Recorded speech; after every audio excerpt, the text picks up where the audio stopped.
சாதனையாளர்கள் மத்திய அரசிடமிருந்து எதிர்பார்க்கும் கௌரவங்களில் ஒன்று பத்ம விருது. கலை, இலக்கியம், கல்வி, மருத்துவம், அறிவியல், சமூக சேவை, விளையாட்டு, தொழில் உள்ளிட்ட பல துறைகளில் சிறப்பாக செயல்படுவோருக்கு ஆண்டுதோறும் பத்ம விருதுகள் அளிக்கப்பட்டு கௌரவம் செலுத்தப்படுகிறது. 1954 பத்ம விருதுகளை மத்திய அரசு வழங்கி வருகிறது. அந்த வருடம் பாரத ரத்னா, பத்ம விபூஷன் ஆகிய 2 விருதுகள் மட்டுமே வழங்கப்பட்டன. அடுத்த வருடமான 1955 பத்ம விருதுகள் 3 பிரிவுகளாக பிரிக்கப்பட்டு பத்மஸ்ரீ, பத்மபூஷன், பத்ம விபூஷன் ஆகிய பெயர்களில் வழங்கப்பட்டு வருகிறது. ஆண்டுதோறும் குடியரசு தினத்துக்கு முந்தைய நாள் இந்த விருதுகள் அறிவிக்கப்பட்டு பின்னர் மார்ச், ஏப்ரல் சமயத்தில் குடியரசுத் தலைவர் மாளிகையில் விழா ஏற்பாடு செய்யப்பட்டு விருதாளர்களுக்கு விருது வழங்கப்படும். இதுதான் பத்ம விருதுகளின் குட்டி வரலாறு. இப்போது 2026ஆம் ஆண்டுக்கான பத்ம விருதுகள் அறிவிக்கப்பட்டுள்ளன. 5 பத்ம விபூஷன் விருதுகள், 13 பத்ம பூஷன் விருதுகள் மற்றும் 113 பத்மஸ்ரீ விருதுகளை பெறும் சாதனையாளர்களின் பெயர்கள் அறிவிக்கப்பட்டுள்ளன. இவற்றில் 19 பேர் பெண்கள், 16 பேர் உயிரிழந்தவர்கள், 6 பேர் வெளிநாடுகளில் வசிக்கும் இந்தியர்கள் மற்றும் தமிழ்நாட்டைச் சேர்ந்தவர்கள் 13 பேர் என விருதுகள் அறிவிக்கப்பட்டுள்ளன. அவர்கள் யார் யார் என்று பார்ப்போம். இதில் ஒரு கொசுறு தகவல். இம்முறை 13 அல்ல, மொத்தமாக 17 தமிழர்களுக்கு பத்ம விருதுகள் அறிவிக்கப்பட்டுள்ளது என்றும் கூறலாம். சமூக வானொலி சேவையில் முன்னோடியாக திகழ்ந்த தமிழ்நாட்டைச் சேர்ந்த ராமமூர்த்தி ஸ்ரீதருக்கு தில்லி சார்பாகவும், பல்வேறு தமிழ் படங்களில் நடித்துள்ள நடிகர் மாதவனுக்கு மகாராஷ்டிரா சார்பாகவும், சிலம்பாட்ட கலைஞரும் பயிற்சியாளருமான பழனிவேலுக்கு புதுச்சேரி சார்பாகவும் பத்ம விருதுகள் அறிவிக்கப்பட்டுள்ளன. டென்னிஸில் பல சாதனைகள் புரிந்து அமெரிக்காவில் வசிக்கும் தமிழரான விஜய் அமிர்தராஜுக்கும் பத்மபூஷன் விருது அறிவிக்கப்பட்டுள்ளது. இப்போது தமிழ்நாடு சார்பாக பத்ம விருதுகளை வென்ற 13 பேரின் சாதனைகளை பார்க்கலாம்.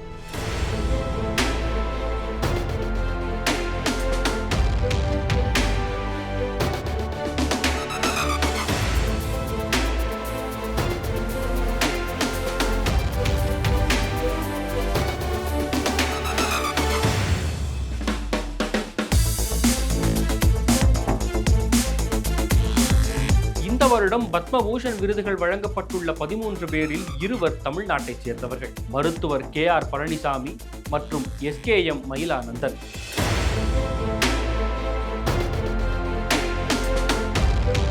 சென்னை அப்போலோ மருத்துவமனையின் மூத்த ஆலோசகர் KR பழனிசாமி. இரைப்பை குடல் மருத்துவரான இவர் கடந்த 50 ஆண்டுகளாக இத்துறையில் பல சாதனைகளை செய்துள்ளார். 2007 இவருடைய சேவையை பாராட்டி பத்மஸ்ரீ விருது வழங்கப்பட்டது. 1972 மைசூர் பல்கலைக்கழகத்தில் இளநிலை மருத்துவ பட்டமும், 1977 முதுகலை பட்டமும் பெற்ற KR பழனிசாமி இரைப்பை குடலியலில் முனைவர் பட்டம் பெற்று ஸ்டான்லி மருத்துவக் கல்லூரியில் முதன்முறையாக இரைப்பை குடல் மருத்துவத்துறையை நிறுவினார். 2014 தமிழ்நாடு டாக்டர் MGR மருத்துவ பல்கலைக்கழகத்திடமிருந்து அறிவியல் முனைவர் பட்டமும் பெற்றார்.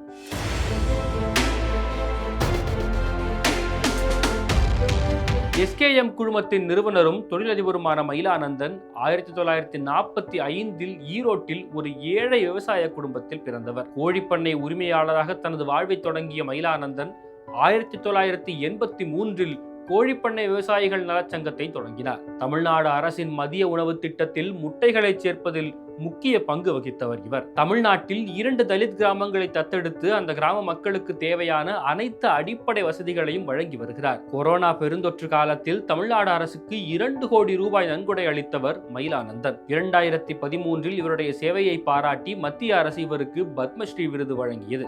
நாடு முழுவதும் 113 பேருக்கு பத்மஸ்ரீ விருதுகள் அறிவிக்கப்பட்டதில் தமிழ்நாட்டைச் சேர்ந்த 11 பேருக்கு பத்மஸ்ரீ விருதுகள் அறிவிக்கப்பட்டுள்ளன.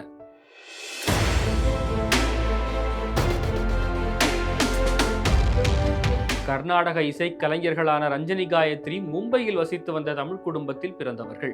இசைத்துறை வாழ்வின் ஆரம்ப கட்டத்தில் வயலின் இசைக்கலைஞர்களாக தங்கள் பயணத்தை தொடங்கினார்கள். இசை மேதைகளாக அறியப்படும் DK பட்டம்மாள், பாலமுரளி கிருஷ்ணா உள்ளிட்டோருக்கு பக்கவாத்தியமாக வயலின் இசைத்துள்ளார்கள். 1997 முதல் குரலிசை கலைஞர்களாக நிகழ்ச்சிகள் நடத்த தொடங்கிய ரஞ்சனி காயத்ரி சகோதரிகள் இன்று பிரபல கர்நாடக சங்கீத பாடகிகளாக அறியப்படுகிறார்கள்.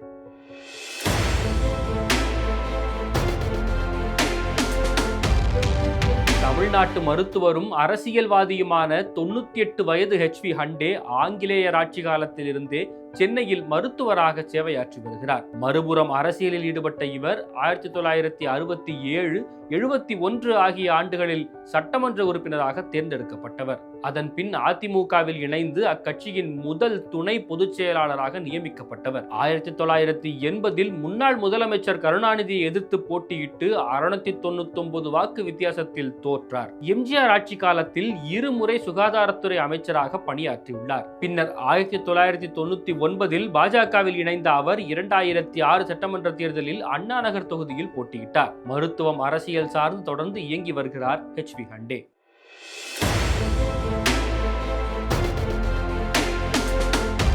இயற்கை விவசாயத்தை முன்னெடுத்த வேளாண் விஞ்ஞானி என்று பெயர் எடுத்தவர் கே. ராமசாமி. தமிழ்நாடு வேளாண்மை பல்கலைக்கழகத்தின் முன்னாள் துணைவேந்தர். புதுக்கோட்டை மாவட்டம் அறந்தாங்கியில் பிறந்தவர். அண்ணாமலை பல்கலைக்கழகத்தில் வேளாண் நுண்ணுயிரியல் படிப்பில் முதுகலை பட்டம் பெற்றவர். அமெரிக்காவின் மிச்சிகன் பல்கலைக்கழகத்தில் மரபணு குளோனிங் துறையில் முனைவர் பட்ட ஆய்வாளராக பணியாற்றியுள்ளார். வேளாண் உயிரி தொழில்நுட்பம், உரப்பாசனம் ஆகியவற்றின் தேசிய கொள்கை திட்டமிடலில் பங்களித்துள்ள இவர் 30க்கும் மேற்பட்ட ஆய்வு திட்டங்களுக்கு தலைமை தாங்கியுள்ளார்.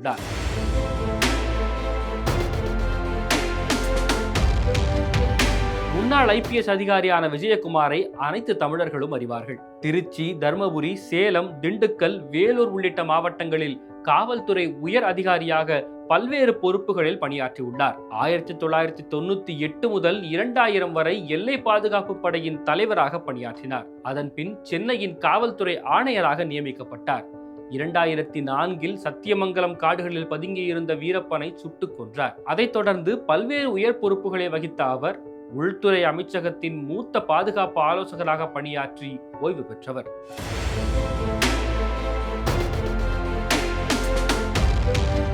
பல ஆண்டு காலமாக தனது வாழ்நாளை திருமுறை ஓதுவதில் கழித்து வரும் திருத்தணி சுவாமிநாதனுக்கு பத்மஸ்ரீ விருது அறிவிக்கப்பட்டுள்ளது. பக்தி இலக்கியங்களை போற்றி பாதுகாக்கும் ஓதுவார்களுக்கு தற்போது இந்த விருதின் மூலம் தேசிய அளவில் அங்கீகாரம் கிடைத்துள்ளது. தனது 17 வயதில் குன்றக்குடி தேவக்கோட்டை ஆதீனத்தில் ஓதுவாராக பணியை தொடங்கினார் சுவாமிநாதன். பின்னர் திருத்தணி முருகன் கோவிலில் அறநிலையத்துறை மூலம் பணியமர்த்தப்பட்டார். அதன் காரணமாக திருத்தணி சுவாமிநாதர் என்று அறியப்படுகிறார். மலேசியா, சிங்கப்பூர், தென்னாப்பிரிக்கா, இலங்கை, சுவிட்சர்லாந்து உள்ளிட்ட பல உலக நாடுகளுக்கு பயணித்து தேவார பாடல்களை பாடியுள்ளார். இவருக்கு கலைமாமணி, திருமுறை கலாநிதி, பன்னிசை பேரறிஞர் உள்ளிட்ட பல விருதுகளை வழங்கி அரசு கௌரவித்துள்ளது.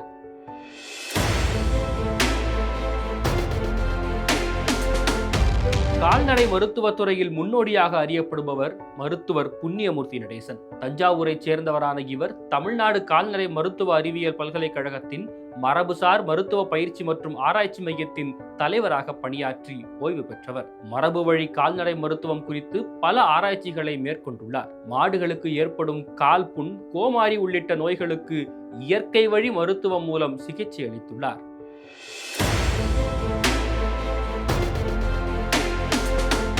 நீலகிரி மாவட்டத்தில் 6 வகை பண்டைய பழங்குடியின மக்கள் வசித்து வருகிறார்கள். இவர்களில் குறும்பர் இன மக்கள் ஓவியம் வரைவதில் மிகவும் திறமைசாலிகள். குறும்பர் இன ஓவியக்கலையை முன்னெடுத்ததில் மிகவும் முக்கியமானவர் ஓவியர் கிருஷ்ணன். 3000 ஆண்டு பழமை வாய்ந்த குறும்பர் ஓவியக்கலையை மீட்டெடுத்த கிருஷ்ணன் இயற்கை வண்ணங்கள், ஆலம்வேர் தூரிகைகளின் உதவியுடன் ஆயிரக்கணக்கான ஓவியங்களை உருவாக்கினார். மத்திய அரசின் பல விருதுகளை வென்ற இவர் கடந்த ஆண்டு உடல் நலக்குறைவால் உயிரிழந்தார்.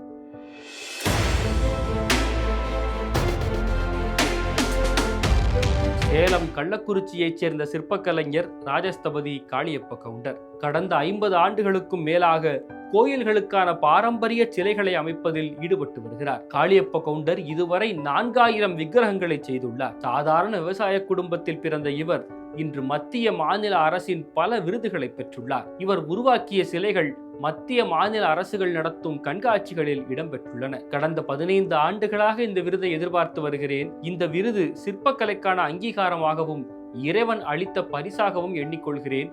நான் உருவாக்கிய விக்கிரகங்கள் என் வம்சம் அழிந்தாலும் அழியாது. இந்த புராதன கலையை கற்றுக்கொள்ள இளைஞர்கள் முன்வர வேண்டும் என்று காளியப்ப கவுண்டர் பேட்டியளித்துள்ளார்.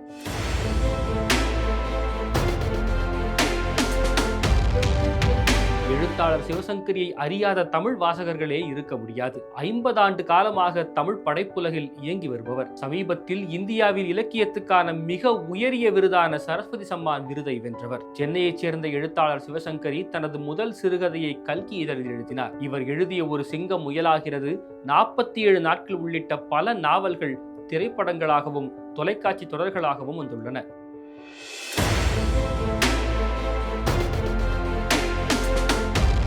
மிருதங்க வித்வான் திருவாரூர் கிருஷ்ணமூர்த்தியின் மாணவராக மிருதங்கம் பயின்றவர் திருவாரூர் பக்தவத்சலம். பின்னர் இசை மேதையாக வளர்ந்து 1992 பார்சிலோனா ஒலிம்பிக்ஸ் போட்டியின் தொடக்க நாள் கலை நிகழ்ச்சிகளில் மிருதங்கம் வாசித்து பெருமை பெற்றார். காஞ்சி மடத்தின் பீடாதிபதி சந்திரசேகர சரஸ்வதியால் மிருதங்க வாத்திய மணி என்று பட்டம் பெற்றார்.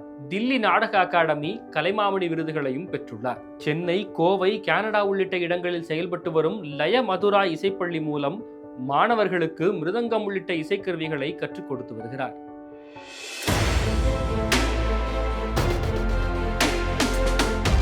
தமிழ்நாட்டில் தினசரி செய்திகளை கவனித்து வரும் அனைவருமே அறிந்த முகம்தான் மெட்ராஸ் ஐஐடியின் இயக்குனர் காமகோடி. சென்னை பல்கலைக்கழகத்தில் கணினி அறிவியல் மற்றும் பொறியியல் படிப்பில் இளங்கலை பெற்று சென்னையில் உள்ள இந்திய தொழில்நுட்ப கழகத்தில் முதுகலை பட்டமும் முனைவர் பட்டமும் பெற்றவர் காமகோடி.